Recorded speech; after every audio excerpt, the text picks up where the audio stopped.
Tenemos hoy un montón de nuevos detalles acerca del caso Andic.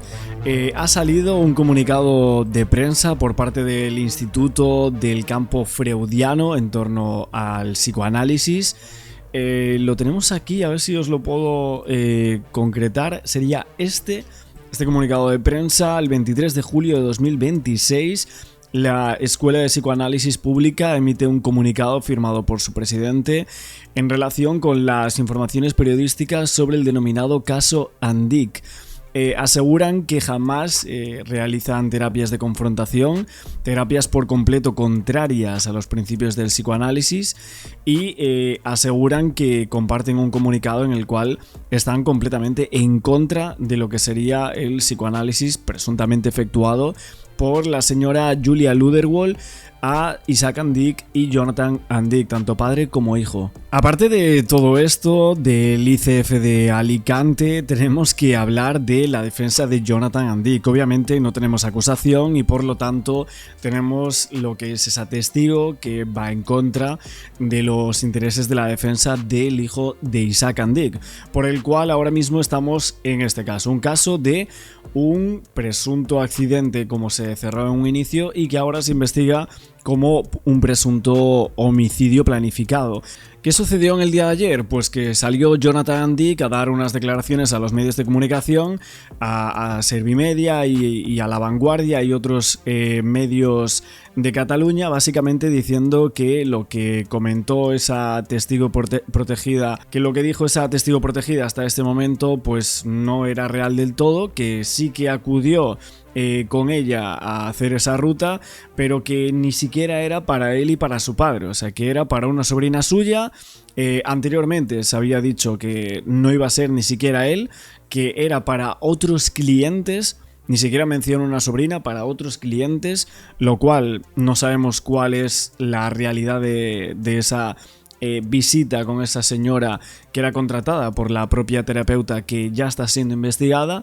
Y por otro lado, lo que dijo la defensa un mes atrás, que a mí esto sí que me llama bastante la atención, es que rechazó la versión que apuntaba a que Jonathan Andic había acudido hasta en 3 ocasiones a Montserrat antes del fallecimiento. Lo que dijo la defensa es que fueron únicamente 2 visitas. Fue una excursión y otra que había sido suspendida debido a la lluvia. Recordamos que se había dicho, se hablaba de planificación, se hablaba en ese auto de prisión por parte de la jueza, decía que hasta en 4 o 5 ocasiones Jonathan había acudido a ese lugar y que incluso los Mossos habían estudiado los geoposicionamientos de su teléfono en torno a algunas aplicaciones supuestamente, y se había dicho que él había estado unos días antes justo en el punto exacto en el que luego cae su propio padre. ¿Cuál es la teoría ahora que se está mencionando algunas personas? Pues que básicamente Jonathan e Isaac Andic, según la información de esta señora, es que se tenían que quedar parados justo al borde del precipicio. Al borde del precipicio es literalmente donde cae el dueño de Mango. Esto es lo que esta señora Julia Luderwohl, esta pseudoterapeuta que estaba siendo investigada dentro de la causa, les habría dicho a Jonathan y a Isaac Andic. Bueno, esto ni siquiera lo sabemos. No sabemos si la terapeuta se lo dijo a Jonathan, se lo dijo a Amelia, como yo la llamo, esta nueva testigo, o se lo dijo también a Isaac Andic. Lo que parece y lo que está en investigación es que Isaac esto no lo sabía del todo, pero vemos como este tipo de psicoterapeutas o coach pues le van comiendo la cabeza, van haciendo lo que ellos digan, sea quien sea, o sea el dueño de Mango u otra persona, y hemos visto que puede ser que Isaac Andic sí que supiese que iban a hacer eso, ¿no? Entonces, Jonathan Andic está contando todo lo que pasó aquella mañana del 14 de diciembre de 2024 cuando muere su padre. ¿Realmente él iba 4 o 5 metros por delante de su padre y ni siquiera lo vio caer? ¿Es eso cierto? Evidentemente para los investigadores esto tiene demasiadas incoherencias su relato y creen que es falso lo que está diciendo, creen que presuntamente está mintiendo. La pregunta es, ¿se sentaron padre e hijo al borde del precipicio como supuestamente la terapeuta les hizo ir allí y estar en ese punto, en esa terapia extrema, como la traductora ha dicho? Obviamente esto podría dar otra nueva versión de la caída, de esa caída que literalmente es surrealista, y que para muchos el tema de la caída como si una especie de tobogán al vacío y demás se podría explicar un poco de esta forma, ¿no? Los dos sentados de esa manera, y que se cayese tanto como por un empujón presuntamente o por una caída accidental, que es lo que aquí se va a investigar. Bueno, la defensa, cuando hizo la revocación de las medidas cautelares impuestas por la jueza de instrucción tras la detención de Jonathan, habían dicho una cosa, y es que Jonathan había hecho una excursión al mismo sitio, como así indicaba la jueza, pero que la siguiente vez que supuestamente iba a ir, se suspende esa excursión porque había lluvia, entonces no va. Bueno, obviamente no se iba a mojar, ¿no? Para presuntamente premeditar algo. Bueno, esa excursión no dicen nada, pero al parecer tiene que ser la única vez que tendría que haber ido con esa intérprete llamada Amelia, según yo. Pero al final estamos viendo como estaban cuestionando una serie de cosas, pero suponemos que los Mossos de Escuadra habrán analizado las cámaras de seguridad, el tema de las matrículas del coche, y el coche de Jonathan and Dick pues habrá estado o 7 o solo 2 veces. La jueza dice 3, la defensa dice tan solo una. O sea, al final, ¿quién está mintiendo aquí o quién tiene la verdad? ¿Cuántas veces fue Jonathan and Dick a ese sitio antes de que se produjese la muerte de su padre? ¿Podríamos quitar la premeditación si realmente los Mossos han fallado en esto? Pero lo que me parece raro de Jonathan and Dick en torno a este testimonio es que la traductora, por parte de la terapeuta, sabía perfectamente que eso era una terapia extrema. O sea, era una terapia que a ella, no sé si le parecía raro o no, esto lo tendrá que declarar a ella en su momento, después de la muerte de Isaac and Dick. Evidentemente que le parece muy raro, pero aquí hay que poner los puntos sobre las íes. Era una terapia extrema sin la terapeuta presente. O sea, Julia no iba a estar allí en ningún momento. Básicamente aquí diseñaron un punto o una dinámica de confrontación cerca de un precipicio, pero ella sin estar allí. No la gestionaba. O sea, la defensa aquí pierde el argumento de todo esto era un tratamiento profesional legítimo que luego sale mal, porque allí no estaba nadie. O sea, ¿quién estaba allí? Una persona va 10 días antes o 7 días antes para sugerir que ese era el punto perfecto. ¿El punto perfecto para qué? ¿Para hacer una terapia extrema? Esto se puede convertir evidentemente en un riesgo físico real. No tenían ningún control externo de ninguna manera. Y esto, bueno, puede que no pruebe dolo, pero sí que debilita muchísimo la narrativa de un accidente inocente en el marco de una terapia. El tema de las visitas previas, bueno, la testigo confirma al menos 2 acompañando a Jonathan, o sea, es que ella misma lo confirma. La defensa en su auto, del cual estoy hablando en este vídeo, decía que él solo había acudido una vez y otra que había llovido y que luego ya no fue. Entonces, primero la jueza dice 3 o 4 veces. Esta señora dice 2, aparte 2 con Jonathan. ¿Por qué fueron 2 veces a ese sitio? Estaban preparando algo de una forma muy contundente. O sea, al final si tú vas 2 veces al mismo sitio para hacer una terapia con alguien, es porque ahí estás preparando algo, y ahí ya empezamos a ver extrañezas un poco en el relato de esta señora y por supuesto en el de Jonathan and Dick, que es el acusado aquí. Bueno, para muchos esto probablemente sería un indicio más dañino para él, porque si fue varias veces a reconocer exactamente el tramo del precipicio antes de llevar a su padre, esto apuntaría a una preparación presuntamente específica de aquel lugar y no a una coincidencia de que ese sendero tenía un tramo peligroso y que eso fue azaroso, ¿no? Eso no podía ser azaroso de ninguna manera. Entonces, el tema de ir solo, sin escoltas, sin testigos, aislado, bueno, eso no, es normal para mucha gente que hace senderismo en pareja, pero Aquí combinado con el reconocimiento previo y el hecho de que fue él la única persona presente en el momento de la caída, sin terapeuta, sin traductora, aquí refuerza un control o un patrón de control total de todas las circunstancias. Luego, que la víctima no supiera el carácter extremo de la sesión.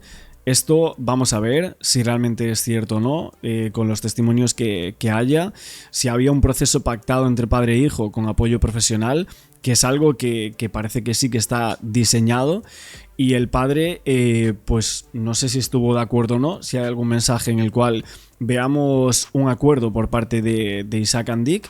Y luego el tema de la fuerza del golpe, la autopsia y luego la versión del resbalón. O sea, al final todo esto sabemos que es forense. El informe de la autopsia describe un traumatismo incompatible con una caída por resbalón simple. Esto es lo que habíamos dado hace un mes atrás, básicamente hablando de la trayectoria, el tipo de lesión que tenía y algo que básicamente sugería un empuje, ¿no? Una mano ejecutora, que presuntamente están acusando de eso a Jonathan and Dick. Veremos cómo queda todo esto, pero evidentemente hoy queríamos comentar ese auto que se había filtrado hace un mes atrás, pero que he vuelto a él porque ahora mismo con esta declaración creo que estaba todo un poco patas arriba y estamos viendo que o Jonathan and Dick tiene muchas contradicciones o esta señora también las tiene, así que uno u otro o incluso los Mossos de Escuadra están fallando en sus interpretaciones. Veremos quién es el que dice la verdad aquí. Los and Dick, y en el que pierde la vida el fundador de Mango, podría repetirse. Habla una nueva testigo que acompaña a Jonathan and Dick en 2 ocasiones para preparar esa excursión. Una colaboradora de la terapeuta. Julia, ¿te vas a coger al secreto? Hoy, caso and Dick, vuelta a la montaña. Nos ubicamos. Esta es la montaña del Montserrat, el lugar exacto donde cayó Isaac and Dick, donde fallece. Y esta nueva testigo que aparece, que declara voluntariamente, ella decía a Neus que no podía dormir, año y medio sin dormir, dice que la terapeuta familiar le encargó buscar una ruta de montaña extrema para hacer esta terapia de confrontación, y que lo hizo una semana antes de que se produjera ese camino, ese paseo en el que Isaac and Dick pierde la vida. Justo y han pedido los Mossos que vaya allí a ¿cómo se dice? A reconocer, el terreno, exacto. Sí, lo que es muy sencillo. Reconstruirlo. Recordemos que aquí contamos el auto de la juez que decía terceras personas. Cuando lee terceras personas, le entra el no poder dormir, y el 29 de junio esta testigo va a los Mossos de Escuadra acompañada por su abogado por el miedo de que en la tarificación de los móviles de la montaña de Coibató pueda salir su teléfono y la localicen y puedan pensar que hay connivencia. Va a los Mossos y dice: oye, yo colaboro con Julia y a mí me encargó que acompañara a Jonathan el día 7 a hacer el recorrido del camino donde cayó Isaac para hacer una terapia, que esto ya nos lo explicará Ana, sí, que es acercarte al borde del precipicio para confrontarte en una terapia de riesgo padre e hijo. La terapia de confrontación, que lo advertía también la peligrosidad si se hace en un entorno no controlado. Efectivamente. Interesante, no el hecho de que la mujer vaya y declare. No, dice, que diga si es este sitio. Claro, está muy bien si es este sitio, si fue revisado previamente con algún tipo de especial interés o no por parte de Jonathan, y luego la pregunta que es: ¿por qué no dijo que fue acompañado en ese paseo previo? Dijo que sí, que había ido, pero ¿había dicho que había ido con esta persona? En fin, vamos a ver. A mí me suena que de lo filtrado de las declaraciones de Jonathan, lo que había dicho es que había ido o había acudido a este sendero con unos amigos. No le preguntaron. La cosa sería saber quiénes eran esos amigos. Si realmente Jonathan and Dick dijo eso, la investigación tendría que buscar a estas personas y saber qué es lo que hicieron aquel día, cómo acudieron a ese sendero o por parte de quién se lo dijo. Pero ahora lo que conocemos es que quien acude con él es una traductora de la terapeuta. Claro, aquí ya hay muchísimas teorías. O sea, cuando ha aparecido esta persona, un montón de gente ha suscitado sospechas de el punto de las visitas previas al camino y tal, que eso, como está grabado, es imposible que lo puedan solucionar. Y ya lo habían intentado al principio con ese auto que estamos comentando, y justamente al salir esta persona, lo que alguna gente estaba exponiendo es que pudiese ser algún tipo de estrategia de la defensa para hacer lo de inducción o algo así. El cargarle el muerto, nunca mejor dicho, a esta señora, a Julia Luderwohl, y que bueno, que esta persona apareció después de muchísimo tiempo, ¿no? Cuando las complicaciones para Jonathan Dick están expuestas sobre la mesa. Aún así, yo no creo que esta teoría sea cierta. O sea, si realmente ya acudió a ese sitio y ha tardado tanto, también tiene que ser por algo, pero más allá que simplemente, no sé, unos abogados o algo así le digan vente a decirme esto, porque creo que sinceramente el testimonio es mucho más peligroso para los intereses de la defensa de Jonathan Dick que beneficioso. O sea, siendo totalmente sincero, creo que es mucho más complicado para ellos. Pero un reportaje que nos pone en contexto de lo que sabemos hasta ahora con esta nueva información, y luego seguimos hablando. Poner a Jonathan al borde del precipicio, como si le fueran a tirar, exponerle a situaciones extremas.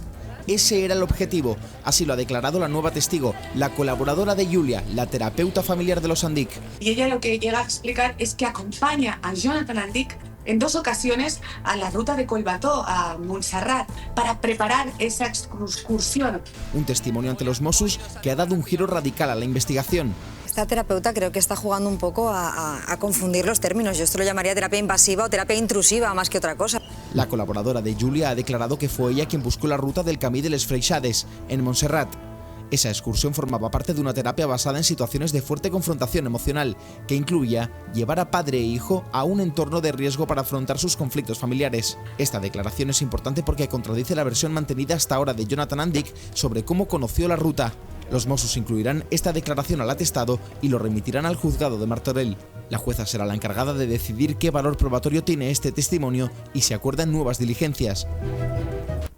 Y otra cosa más es que realmente aquí podríamos hablar de homicidio con dolo eventual, que básicamente se presenta cuando un autor realiza un tipo de acción muy peligrosa a sabiendas de que es muy probable de que ésta cause la muerte de alguien. Aceptan ese riesgo, actúan de todos modos y aunque no busca matar a la persona de forma directa, matar al padre, pero sí que hay una probabilidad demasiado elevada como para, en este caso, que no sea un delito grave. Obviamente se castiga como ese delito doloso, no como una imprudencia.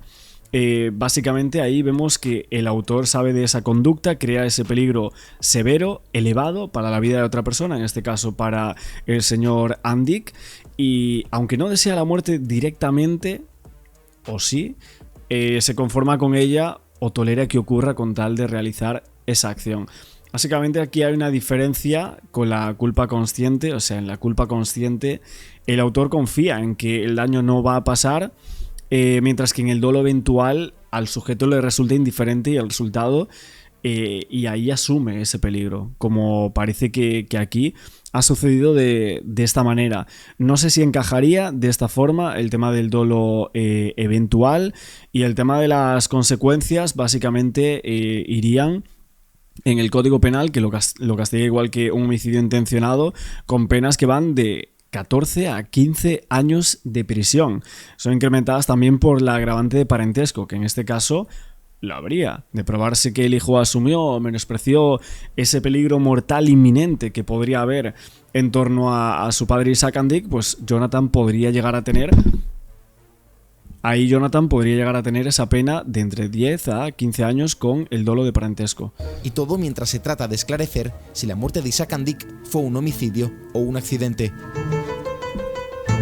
La defensa de Andic nos tiene acostumbrados. Cuando hay una información nueva, reacciona. ¿Qué ha dicho ante esta declaración la defensa de Andic? De momento no ha dicho nada. Yo creo que esta declaración es muy contundente y les ha cogido completamente desprevenidos. Un mensaje clave en... No, pero a ver, realmente ellos ya han declarado y ellos ya sabían de este testimonio, ¿no? O sea, ellos sabrían de este testimonio, supongo, vamos. No... Que realmente la defensa, o sea, los abogados de Jonathan Dick no supiesen absolutamente nada de esta persona, que no supiesen que existiese, me genera incluso más rechazo ante la posible inocencia de Jonathan Dick, siendo totalmente sincero. O sea, tú vas con una persona la semana anterior que es la traductora de la terapeuta, hasta en 2 ocasiones al mismo sitio a hacer... a registrar ese lugar para una terapia extrema con todos los añadidos que habría supuesto esta señora, y no se lo dices a tus abogados. Hombre, si los abogados no lo sabían, raro, ¿eh? Entre la terapeuta y la ayudante de la terapeuta. Un mensaje que pasa a la terapeuta a los Mossos, la ayudante le dice a la terapeuta: oye, el día siguiente, ¿has visto lo que ha pasado con Isaac? El día siguiente que fallece, que muere Isaac Andic. Que muere Isaac Andic, y la respuesta es: no lo quiero saber, no vaya a ser que la siguiente sea yo. Otra cosa, para reconocer el terreno, el punto exacto, para saber, dicen los Mossos, si se acercó hasta esa zona, insistimos, en la zona por la que cae Isaac Andic no está en el camino. No. Hay que salirse un poquito del camino y es ahí, en ese precipicio, donde cae. ¿Podría tener que acompañar Jonathan Andic a los Mossos y a esta persona si se hace esa reconstrucción?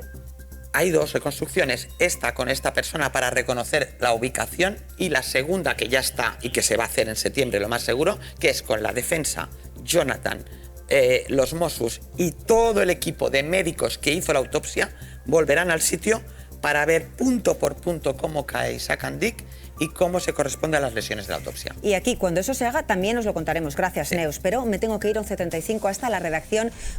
Bueno, pues vemos que este testimonio ha supuesto un nuevo giro mediático en el caso de Isaac Andic. A mí me parece tremendo cómo las televisiones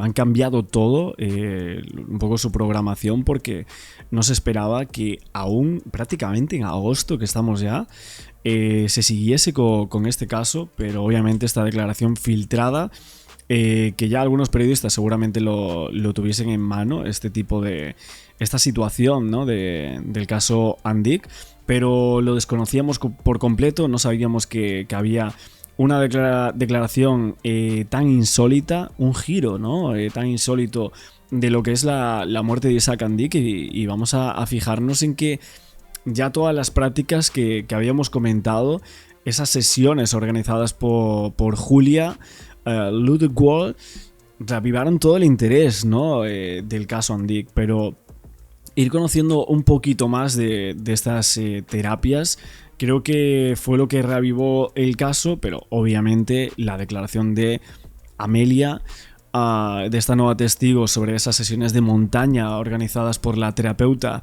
de una forma extrema, y que incluso haya un mensaje en donde ella diga: no quiero saber nada, a ver si la siguiente voy a ser yo.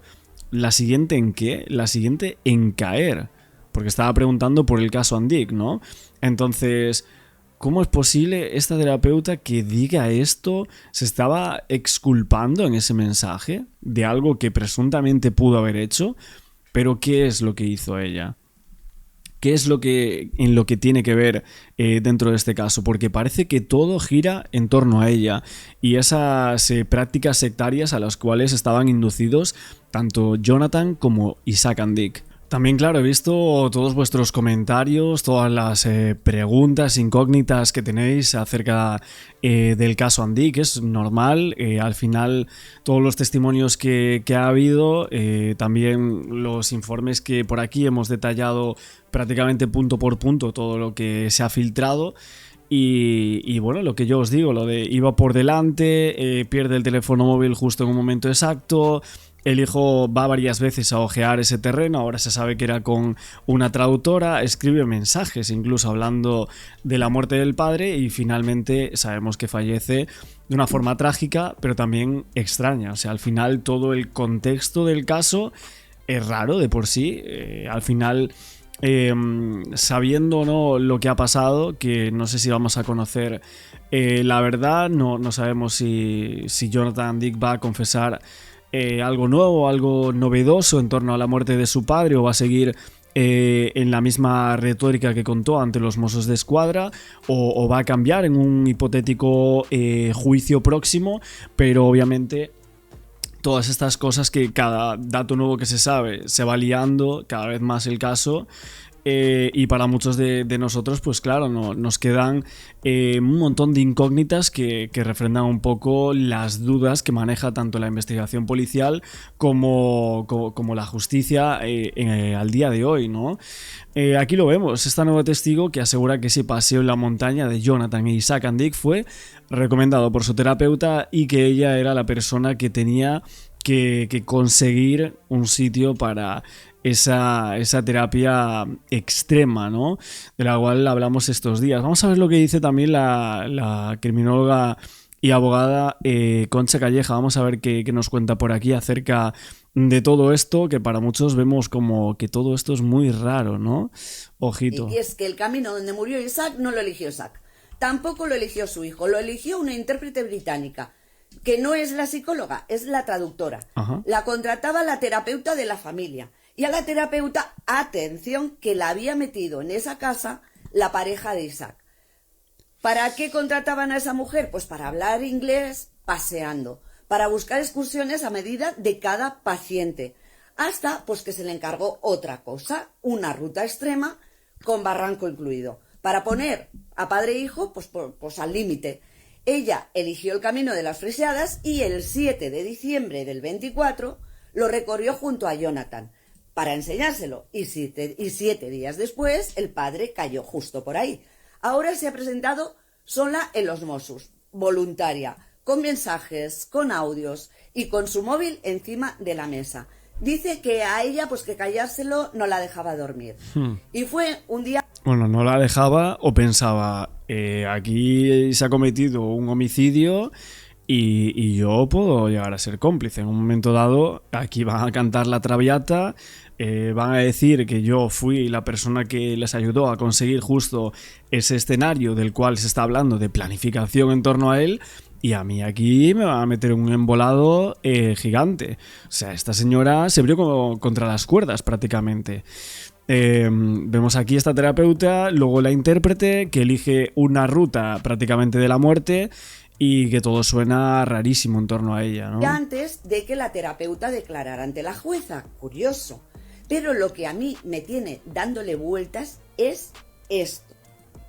El indicio más fuerte contra Jonathan era que ya había estado en ese sendero, que se lo había estudiado, y ahora pues aparece alguien y dice, se lo enseñé yo, por encargo. Pero léelo al revés y significa que Jonathan sabía exactamente dónde estaba el precipicio. La misma declaración sirve para condenarlo y para absolverlo. Y Bueno, es difícil, evidentemente, pues podemos interpretar desde un lado u otro, como queramos interpretar las cosas, tanto para la defensa de Jonathan como para la acusación en contra de él, y al final es cierto que si él fue varios días a este sitio y, como la terapeuta dijo, busca una ruta donde haya un precipicio, donde haya una forma extrema de exponer tanto a padre como a hijo de la familia Andic, Jonathan, suponemos que eso sí que lo sabría, ¿no? Que se iba a poner al borde de ese sitio en el que luego cae al vacío su padre. Si Jonathan sabía eso y esta testigo lo refrenda así en sus comentarios ante los investigadores, pues creo que esto va a ser importante para la posible futura condena de este hombre que se ha metido en un lío tremendo. Esto lo va a decidir un jurado popular. 9 vecinos decidiendo qué era terapia y qué no. ¿Qué piensas?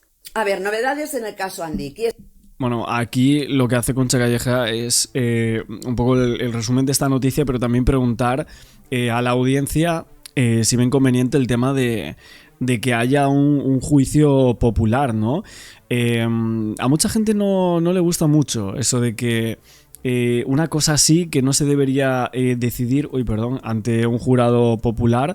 Lo estaba viendo justo en algunos comentarios de este vídeo que publica la señora Concha Calleja, pero lo que dice alguna gente es que es un caso muy complicado y que no se debería decidir para nada dentro de lo que es un jurado popular.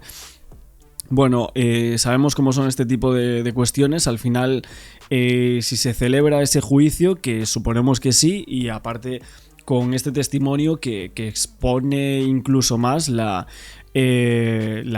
presunta culpabilidad del señor Jonathan Andick hasta este momento. Y luego otra cosa que ya comentamos por aquí en este vídeo, ¿no? Si ves que tu padre se va a arriesgar de esa manera su vida, no lo expondrías, ¿no? Jamás pondrías una vida en peligro, menos a tu padre, si realmente sabes que va a hacer una ruta extrema y si los dos tenéis que poneros al borde de un precipicio porque así lo ha dicho una terapeuta.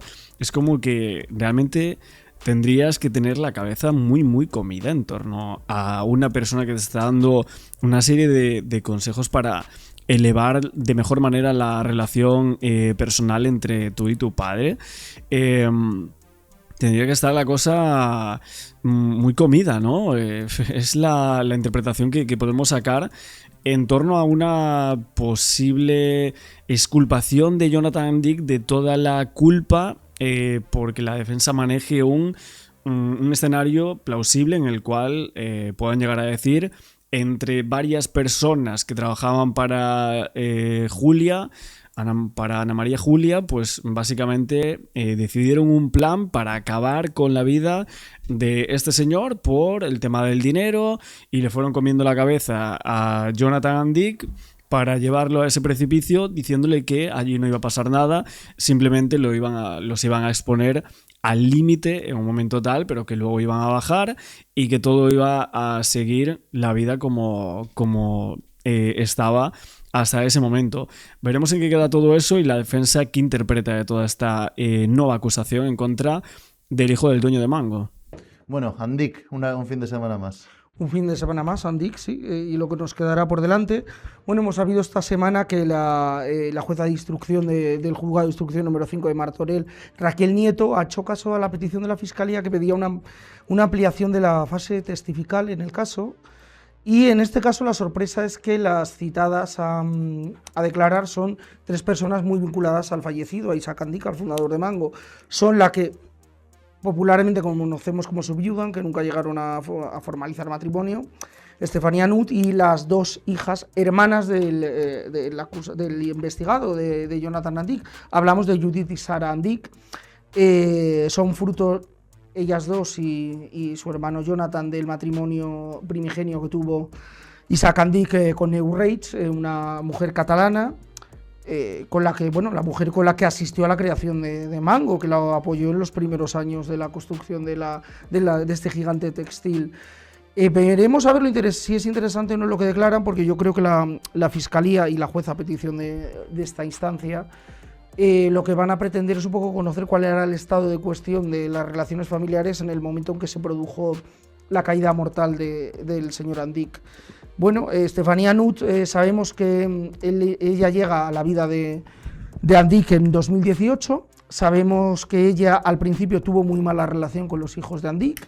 Esta mujer es una campeona de golf, es una mujer muy conocida en la alta sociedad catalana. De hecho, antes de tener esta relación con el señor Andick, ella tuvo un matrimonio del que se separó con Gonzalo Rodés, que es el director del Instituto de Empresa Familiar, que es una de las instituciones económicas más importantes de nuestro país, y estuvieron casados juntos hasta que se divorciaron y ella inició Ahí tenemos la foto. Esta relación. Esta es Estefanía Nut, además vestida de golfista. Bueno, es cierto, era Vox Populi para todo el mundo que no había una buena relación en los primeros años de esta mujer con los hijos de su pareja. Pero también es conocido que la primera llamada que hace Jonathan Andick después de la caída de su padre es a ella. Con lo cual veremos qué explica la jueza Estefanía Nut. Y luego las 2 hijas que son absolutamente desconocidas, Judith y Sara Andick. Hay que decir que Andick, padre, en ese sentido era el empresario catalán típico.